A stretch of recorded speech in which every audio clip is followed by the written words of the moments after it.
ونعوذ بالله من شرور أنفسنا ومن سيئات أعمالنا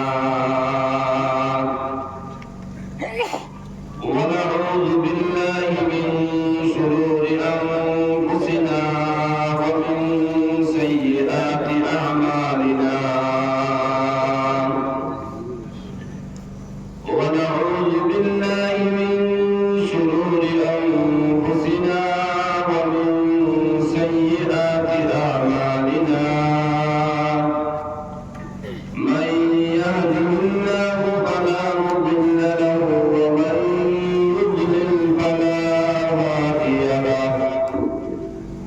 وأشهد أن لا إله إلا الله وحده لا شريك له وأشهد أن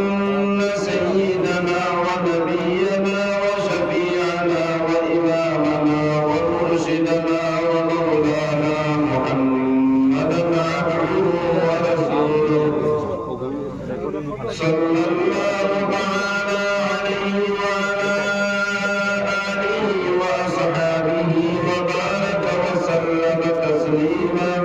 كثيرا كثيرا الذي أرسله بالحق بشيرا ونذيرا وداعيا إلى الله بإذنه وسراجا وقمرا منيرا أما بعد فقد قال الله تبارك وتعالى جل جلاله وعم نواله في كلامه المجيد والفرقان الحميد أعوذ بالله من الشيطان الرجيم بسم الله الرحمن الرحيم اقرأ باسم ربك الذي خلق خلق الإنسان من علق اقرأ وربك الأكرم الذي علم بالقلم علم الإنسان ما لم يعلم وقال تعالى في موضع آخر يريدون ليطفئوا نور الله بأفواههم والله متم نوره ولو كره المشركون صدق الله مولانا العظيم وبعد فروي عن النبي صلى الله عليه وسلم أنه قال خيركم من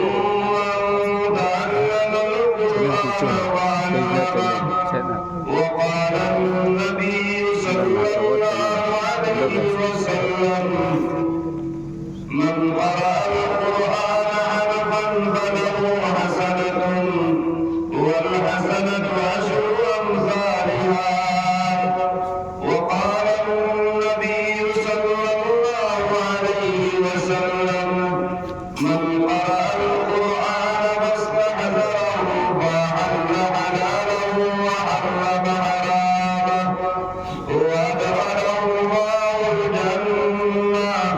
وشفاه يوم القيامة من عشرة قد وجبت له النار أو كما قال عليه الصلاة والسلام وقال تعالى مخبرا وآمرا إن الله وملائكته يصلون على النبي يا أيها الذين آمنوا صلوا عليه وسلموا تسليما صلى الله على سيدنا ومولانا محمد وعلى آله وأصحابه جدد دبان يا محمد صلى الله على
شفيع الأمم بدأ العلا بكماله كشف الدجى بجماله حسنت جميع خصاله صلوا عليه لا إله إلا الله لا إله إلا الله لا إله إلا الله لا إله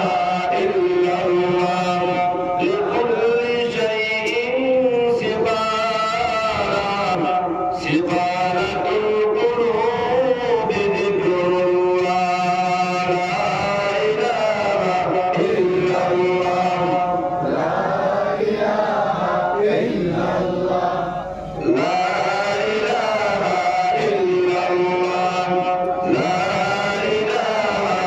إلا الله لا إله إلا الله